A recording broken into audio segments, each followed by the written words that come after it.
Aí. Nossa, tem Então um que vai. é muito clássico, que é você ligar para o seu cliente um mês antes do contrato renovar. Esse é um clássico. Por quê? É um clássico. Porque você deixou o cliente banho-maria por 11 meses. Aí você vê, opa, esse cliente renova agora, mês que vem. Né? Leandro, conheço, falei com ele ano passado, vou ligar.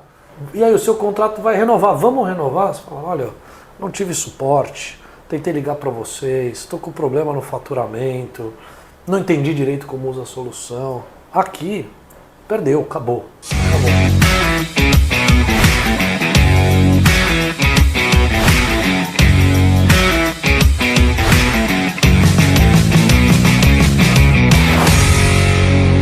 Alan, muito obrigado por ter vindo. Que isso, prazerzaço. Prazerzaço. Muito bem, bicho. Muito bem. Fantástico. A gente vai falar sobre vendas enterprise enquanto a gente faz um drinkzinho.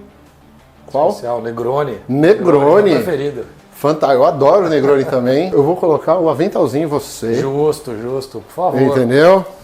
Pra gente fazer. Vamos uniformizar aqui. Aí. Legal pro pessoal conhecer você. Quem é o Alan? Boa, vamos O que lá. que é a Zendesk? Eu Resumão. sei que é conhecida, mas o que é a Legal. Zendesk e o teu papel lá? Bacana. Vou dar um overview, então, já que a gente vai falar de vendas, contar um pouquinho da minha história em vendas. Né? Top. Estou em vendas faz um pouco mais de 20 anos, eu falo um pouco mais para não entregar tanto a idade. Dividi aí minha carreira em 3 grandes blocos. Eu comecei lá atrás com vendas sempre B2B, mas a primeira parte focada em mídia e propaganda, a segunda parte focada em Executive Search. Eu fui headhunter aí por 7 anos. E a terceira e principal delas, digamos assim, dedicada ao mercado de tecnologia. Sempre em SaaS, passei 9 anos no LinkedIn e eu estou há 2 anos e meio na Zendesk. No LinkedIn, a grande parte da minha passagem lá foi justamente dedicada a vendas enterprise, que é onde a gente vai focar o nosso bate-papo de hoje. E na Zendesk hoje eu sou diretor de vendas de SMB para a América Latina. Né? Para quem você comentou, realmente, a Zendesk é uma marca super famosa e espero cada vez mais. A Zendesk hoje ela é uma empresa de software atendimento a cliente.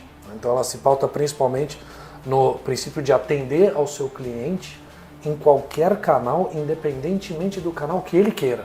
Ou seja, se eu sou o cliente da Lobby, se eu tenho clientes que vão querer acessar a Lobby através do WhatsApp, outros por e-mail, outros por telefone, independentemente, esses canais precisam estar disponíveis e funcionando. Né? O que é vendas enterprise?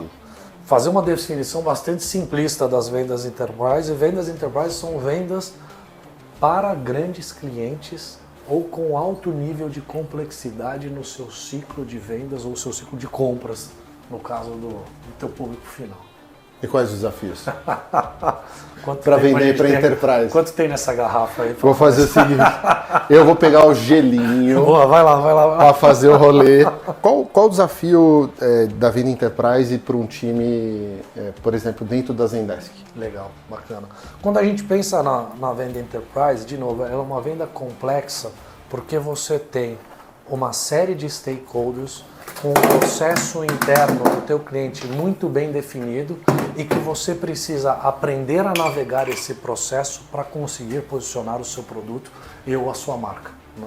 Quando a gente fala de uma venda enterprise, normalmente a gente está falando, de novo, de um cliente que tem uma estratégia muito bem definida. E a venda enterprise não é sobre você conseguir posicionar o seu produto nesse cliente. Pelo contrário, é você aprender como você vai gerar valor para o seu cliente através do seu produto e solução. Então é uma venda muito mais consultiva, né? Uma venda muito mais, de novo, sofisticada do que uma venda aí mais transacional. Qual é o time para estruturar essa venda enterprise? Qual a habilidade do vendedor? Quais são os perfis? Legal. Quer explicar um pouquinho dessa estrutura? Acho que é legal também comentar talvez uma estrutura para quem está começando e como é uma estrutura de vendas enterprise dentro de uma empresa do tamanho da Zendesk. Beleza, fechado. Vamos pegar por partes um pouco do que a gente está comentando sobre o perfil do vendedor e eu vou deixar de lado o aspecto... aqui tá fantástico. Chegou aqui. Chegou? Opa. Eu vou tirar um pouco o aspecto da experiência do vendedor, porque dependendo do segmento de mercado, esse vendedor ele vai ter que ter um background técnico, obviamente, para conseguir interagir com os seus prospects ou os seus clientes. Falando um pouco mais de habilidade, né, o vendedor, e talvez não só enterprise, mas o vendedor enterprise tende a ter mais maturidade nessas habilidades. Né? E eu vou também aqui tirar a questão de quando a gente pensa de habilidade de vendas, falar de é um bom comunicador, uma pessoa boa de relacionamento, isso, beleza, tá? Já está implícito em todo no o pacote contexto aqui, exato.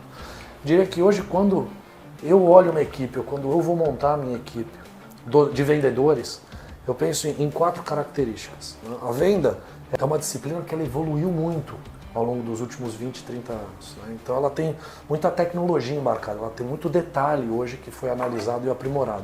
Então se eu vou resumir em isso... específico, venda de tech, né? Venda de software, ou na nossa área mais de tecnologia. A venda de software... Ou no geral, a venda de software, ela... No digital, vamos colocar assim. A gente tem hoje muita teoria que sustenta, né, estruturas ou modelos de venda. Isso realmente acontece. Né? Mas mesmo assim, as rotinas de um vendedor, elas mudaram muito de 20, 30 anos para cá. Eu vou mais longe, depois eu volto, te contar Fantástico. a historinha. Beleza. Então assim, o que era o vendedor 20, 30 anos atrás?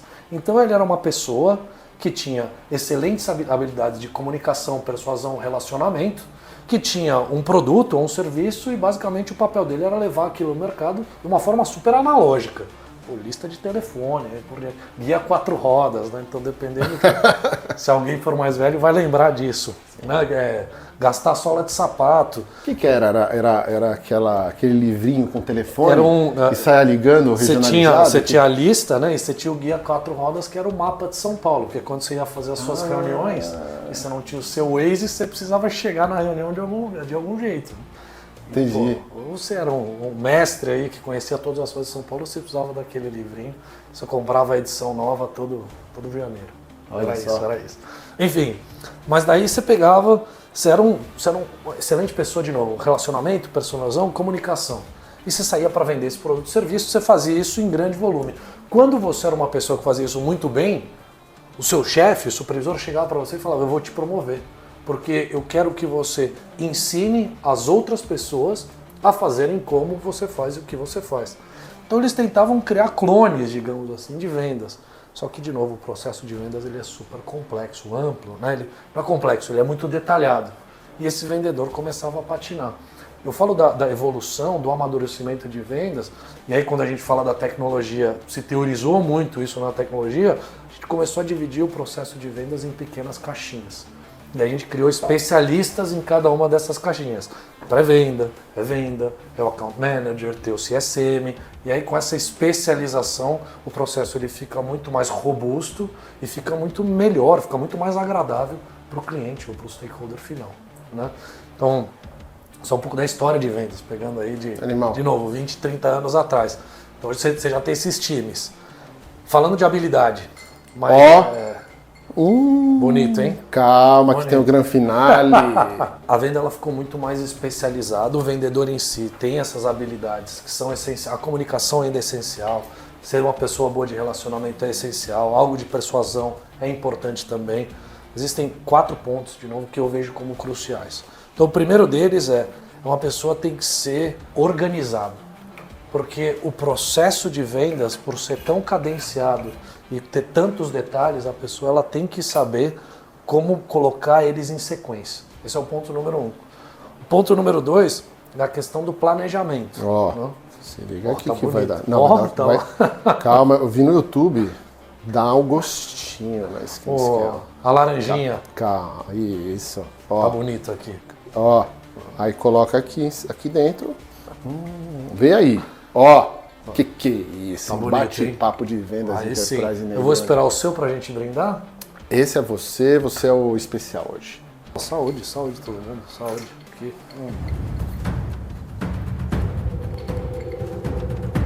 Excelente. Gosto assim.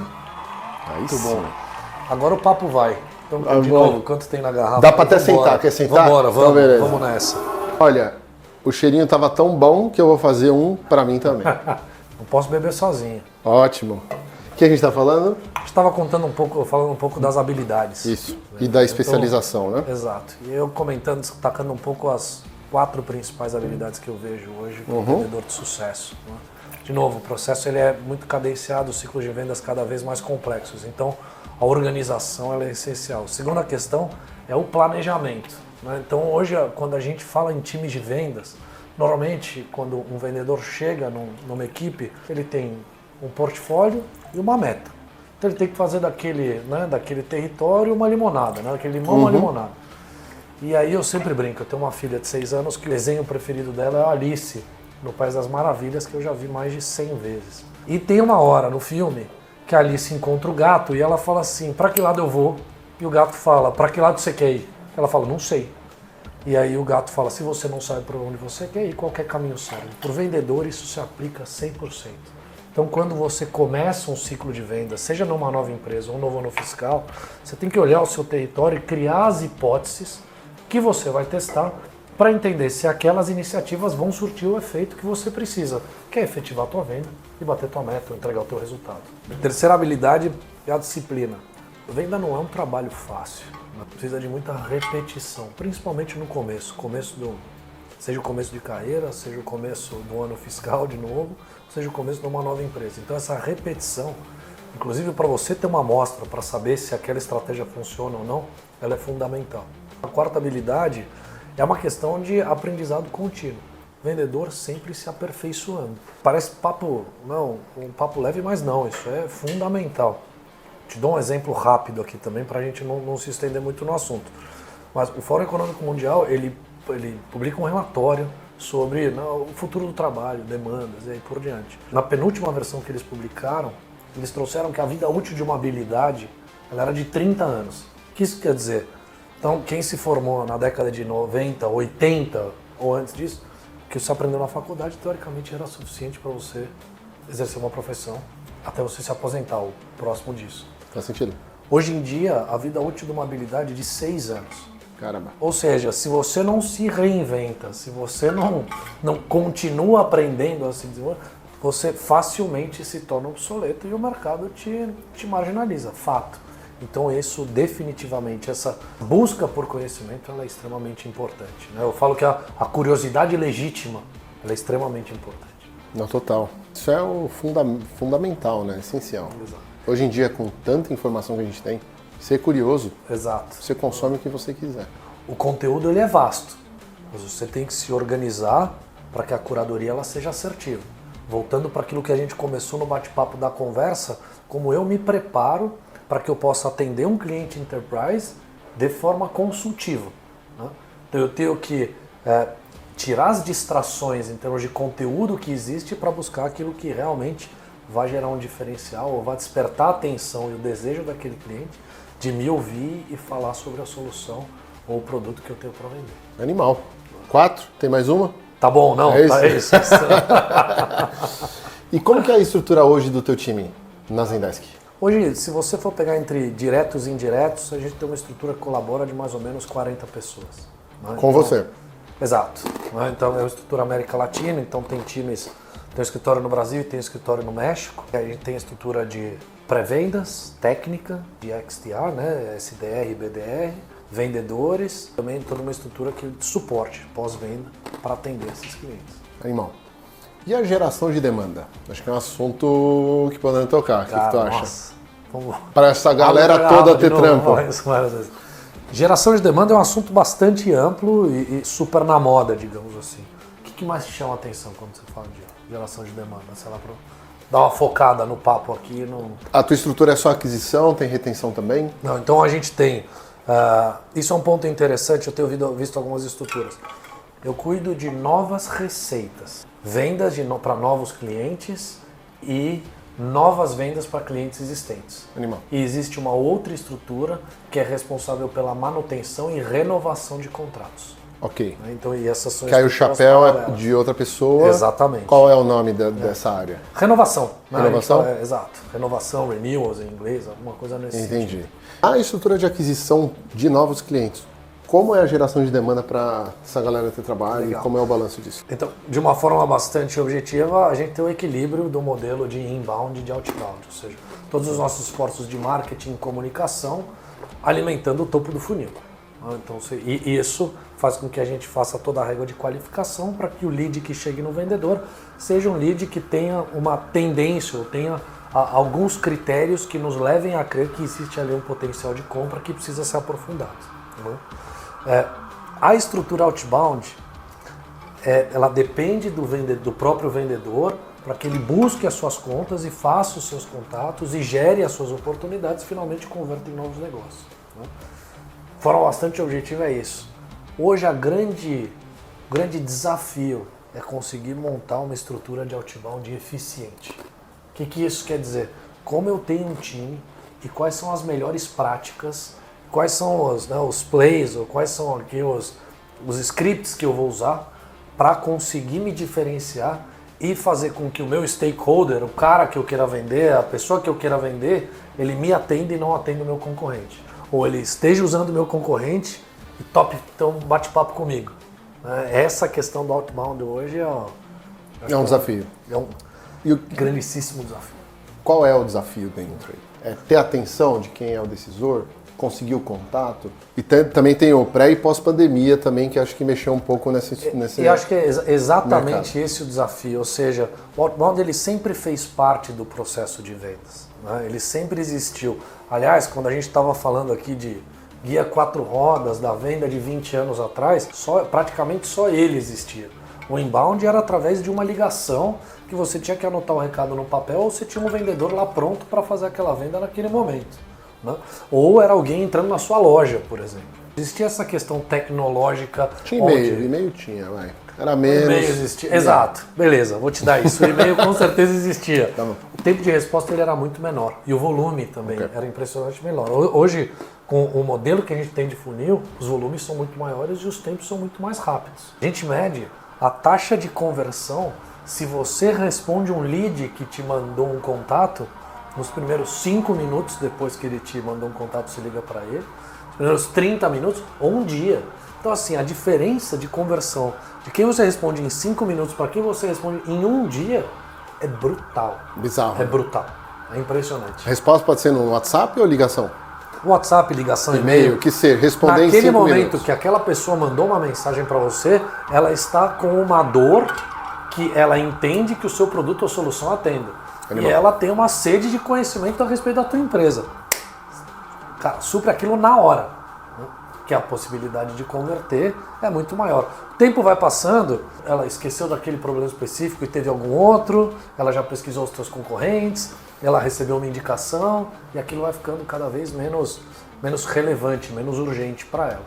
E o que mudou hoje no outbound? Porque outbound parece que sempre foi um desafio, Sim, tanto fato. antes quanto agora, né? A essência do outbound ela não mudou. Então é você ter uma pessoa do seu time de vendas que é responsável por executar esse trabalho de proativamente buscar alguém, fazer um contato com alguém. Eu peguei o meu WhatsApp e te mandei um WhatsApp. Saiu um e-mail do meu inbox pro teu inbox. Fui a um evento e me apresentei proativamente a você. Essa essência ela não mudou. Todo o entorno mudou bruscamente, radicalmente. Por quê? A gente tem o LinkedIn, a gente tem o WhatsApp, eu tenho informações abundantes a respeito do teu perfil na rede social. Né? Então, assim, o teu conteúdo da tua empresa, o teu conteúdo do teu concorrente, o teu conteúdo do meu concorrente. Eu tenho ferramentas para eu conseguir organizar os meus leads, para eu organizar os meus plays, para enviar comunicações massivas. Tudo isso mudou. Então, faz com que talvez o vendedor, esse ímpeto, ele não seja tão intuitivo, tão natural. Né? Então precisa ter alguma coisa que realmente precisa ter mais intenção naquilo, depois daquela preparação, para que o vendedor ele finalmente tome a atitude de entrar em contato com. Né? E acho que essa é a principal mudança. Entendi. E hoje, quando a gente pega uma geração mais tecnológica, aquilo que, para mim, né, que sou da década de 80, era muito natural, pode não parecer tão natural para uma geração mais jovem. O fato. Então isso que mudou no outbound quando você traduz isso para vendas. Animal. E finalmente, o que a gente vem empurrando, né, eu pelo menos, o outbound ele é uma parte importante do teu processo de vendas. Quando eu falei de toda aquela cadência, aquela organização, perfeito, é uma parte importante e essencial. Não quer dizer que você vai viver só do outbound. O vendedor que faz o outbound, ele definitivamente ele tem um diferencial. Saída. Animal. O vendedor que aperfeiçoa esse outbound, ele tem um diferencial maior ainda. E o que domina, quem tiver desses pode me indicar. Me indica também. Estamos precisando. Animal. E quais são as boas práticas de outbound hoje em dia com o desafio atual? Eu vou voltar para quando a gente fala das disciplinas, né, dos 4 pontos principais.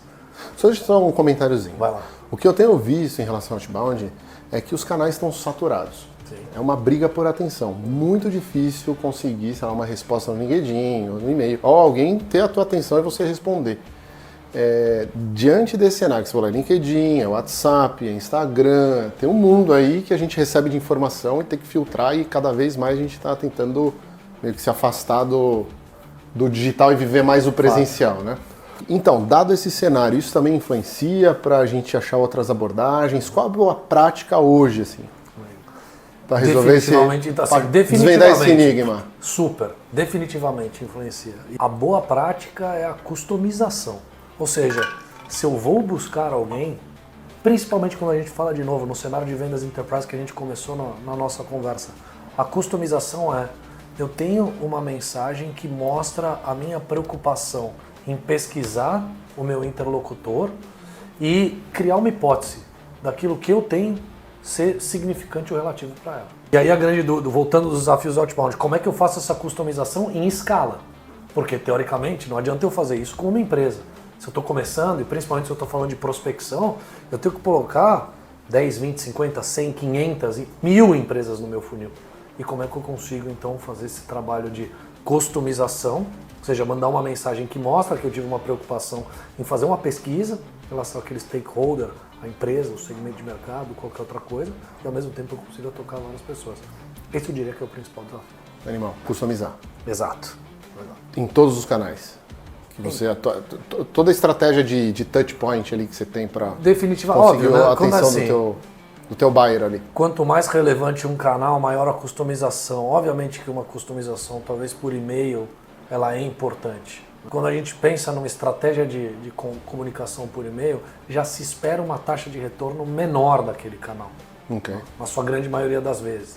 Talvez do LinkedIn você vai conseguir massificar menos com um único envio, digamos assim, e você consegue customizar mais. Teoricamente a tua taxa de retorno é maior. Estou fazendo aqui super superficial, alguma coisa que quando a gente começa a falar marketing, aprofundar mais, e não sou nem eu especialista disso, mas você tem muitas alternativas nesse sentido. Da hora. Tem alguma sacada ou uma estratégia que funcione melhor para esse cenário atual? Por exemplo, uma estratégia de envio de brinde?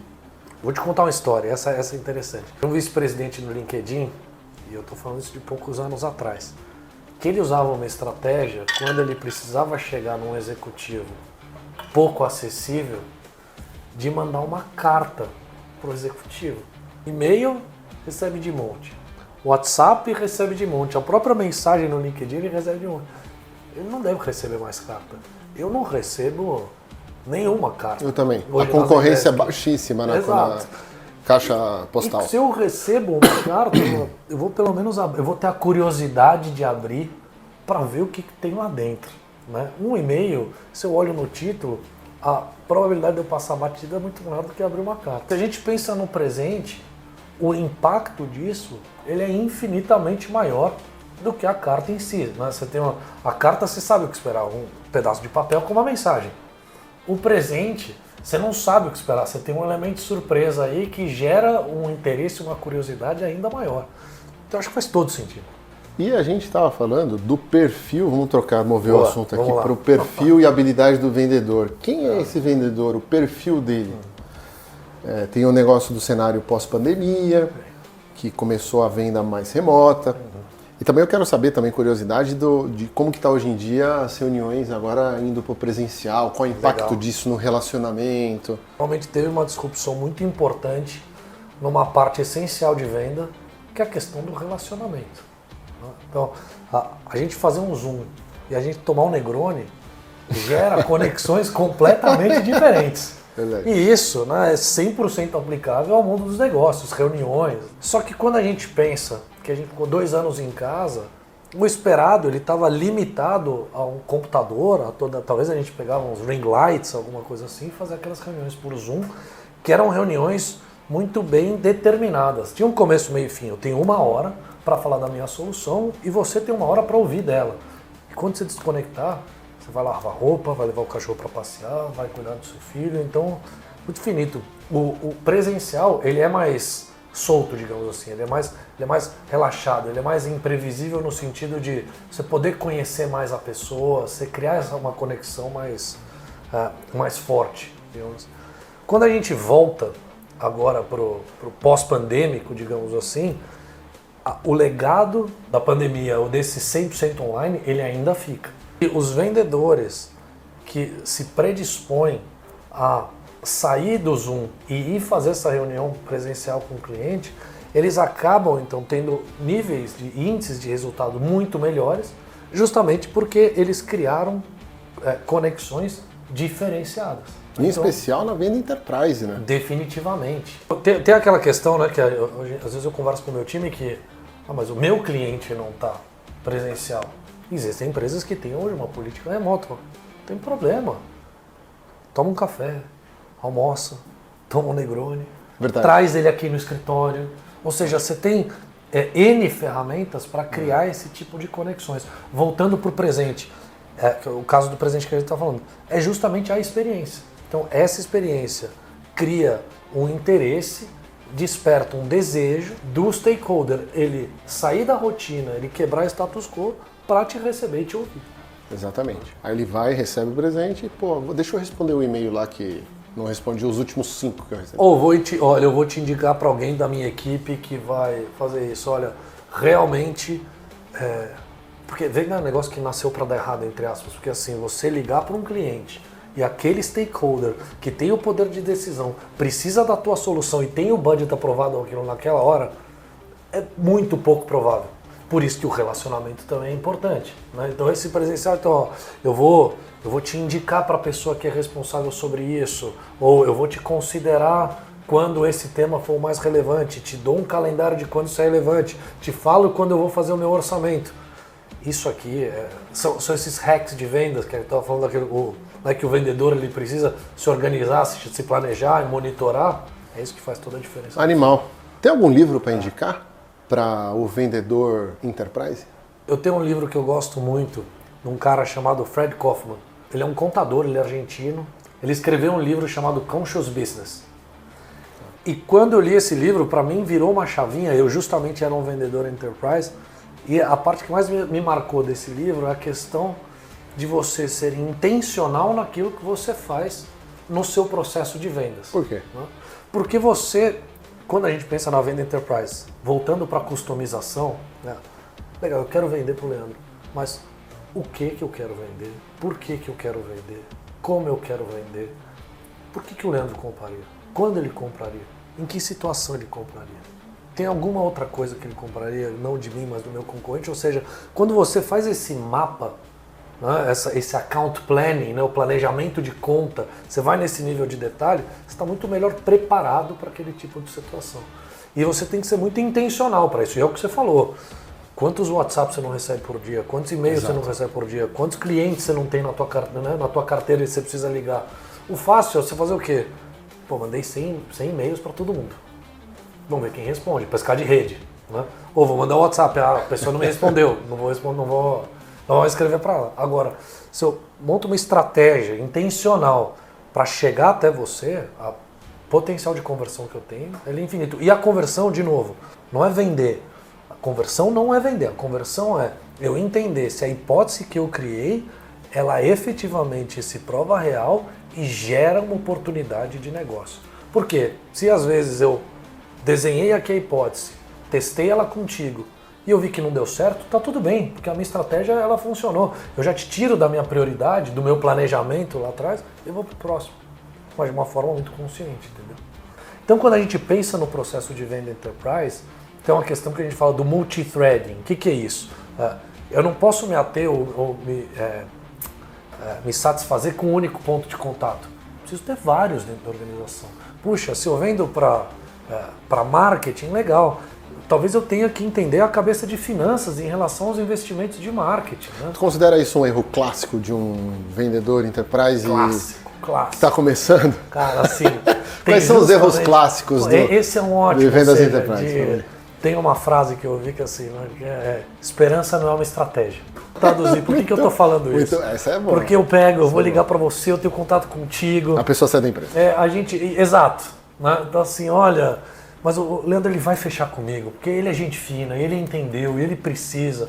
Só que você tem um rolê atrás de você que são todas as outras pessoas que você precisa influenciar na tua empresa para que aquele negócio saia. O vendedor que coloca esperança no único ponto de contato que vai ser responsável por fechar aquele contrato é muito grande. E eu estou falando isso não só mover áreas, né? Tem empresas que têm área de CX, tem empresas que isso está no marketing, tem empresas que isso está em operação, tem empresas que eu preciso envolver o CIO, tem empresas que eu preciso envolver finanças. Eu estou no gerente, eu preciso subir para o diretor, eu preciso subir para o vice-presidente. Ou seja, essa matriz enterprise, ela é muito importante. Por isso que o vendedor enterprise... E por isso que demora também, né? Demora. O vendedor ele tem uma questão, né, mais de sofisticação, é mais burocrático, ou seja, tem tem uma especialização, tem um rolê aí que você precisa fazer, o corre não é fácil, entendeu?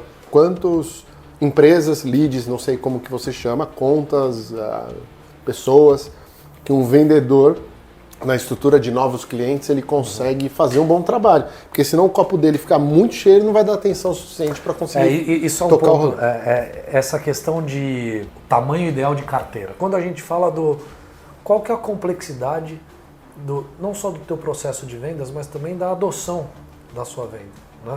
Qual que é a complexidade do teu pós-venda? Por que eu estou falando isso? Porque o vendedor enterprise, que ele precisa acompanhar de forma prolongada aquele cliente depois da concretização da venda, ele tende a suportar uma carteira menor de clientes. Agora, uma venda onde a adoção ela é mais intuitiva e rápida, teoricamente aquele vendedor ele pode suportar uma carteira maior de clientes. O que é rápido para o enterprise? 3 meses? Ah, não. 3 meses é super rápido. É um absurdo, né? Depende do produto. Tá fazer um pilotinho, às vezes começa super rápido. Normalmente, uma empresa enterprise ela tem os seus ciclos de planejamento, de orçamento para o ano seguinte. Você entrou nesse ciclo, muito possivelmente você vai estar contemplado na execução ou na compra daquela empresa no ano seguinte. Você pegou a tua carteira em janeiro, teu ano fiscal termina em dezembro. Você tem uma conta enterprise que você está com grandes ambições, a possibilidade de você fazer uma venda significativa, eu diria que é pequena. Começando em janeiro? Começando em janeiro. Por quê? Porque o orçamento fechou no ano fiscal anterior daquela Entendi. empresa. Né? Agora, se você trabalhou aquela empresa, você mapeou como é o processo de orçamento dela, e você trabalhou para entrar nesse processo de orçamento, ou seja, ser ouvido para você vender a sua proposta de valor e ela foi aprovada, a tendência é que você tenha um ticket médio maior. E quando é a decisão do plano? Agora? Outubro? Quando a gente pensa em empresas que têm ano fiscal janeiro, dezembro... Brasil, né? Definitivamente. Agora tá rolando agora. Quem precisa vender para enterprise, liguem para os seus clientes agora, porque eles estão fazendo o planejamento. A tendência de uma empresa enterprise é não tomar decisões muito arriscadas todas de uma vez. Eu não vou do 8 para o 80 de uma só vez, de um ano para o outro. É o que você falou, eu vou fazer um piloto, eu vou deixar o piloto mais robusto, vou colocar na minha área, aí eu coloco na área do lado, aí eu coloco na minha filial. O processo de vendas enterprise, Total. não é que ele é demorado, ele é cadenciado. E assim, definição de nova, quando eu estava no LinkedIn, para a gente levar um cliente enterprise de um faturamento tímido para ser um dos maiores clientes da América Latina, eu estou falando de um ciclo de 3, 4, 5 anos.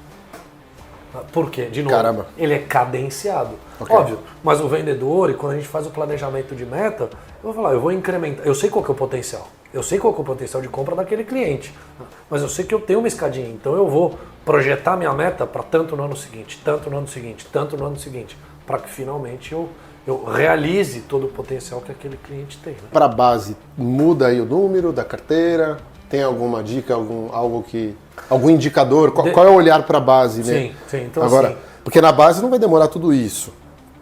Não sei. Depende, vamos falar assim, se eu estou vendendo o meu mesmo produto para minha base, né, eu estou vendendo o nosso queijinho aqui para a base. Então beleza, eu vou vender hoje um pouco, amanhã um pouco mais, desde que eu continue entregando e mostrando o valor que aquela empresa pode tirar do meu queijinho. Agora, eu já vendi queijinho, eu falo, agora eu vou te vender o tomatinho aqui. Não, peraí, tomate é diferente de queijo. Então vamos voltar. São 2 processos de vendas com 2 conhecimentos ou maturidades distintos sobre produtos distintos que vão seguir em paralelo. Eventualmente podem se cruzar, mas enfim, eles vão seguir em paralelo. Então assim, o que é mais fácil? todo aquele rolê que a gente falou faz a prospecção, faz os plays de cold call, tenta entrar em contato, faz o primeiro relacionamento. Isso aqui já foi. Já foi. Então isso aqui realmente se acelera. Agora, a adoção daquele produto ou daquela solução não necessariamente vai com uma velocidade superior, digamos assim. Porque ela tem as suas características. Faz sentido. Importante manter quente a relação, entregando valor. Exato. Né? Quando a gente estava falando dos principais erros aqui.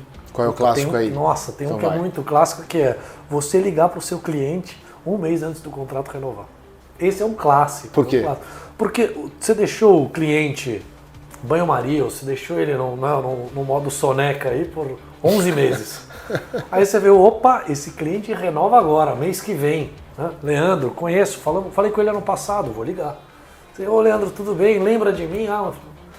E aí, o seu contrato vai renovar, vamos renovar? Você fala, olha, não tive suporte, tentei ligar para vocês, estou com problema no faturamento, não entendi direito como usa a solução.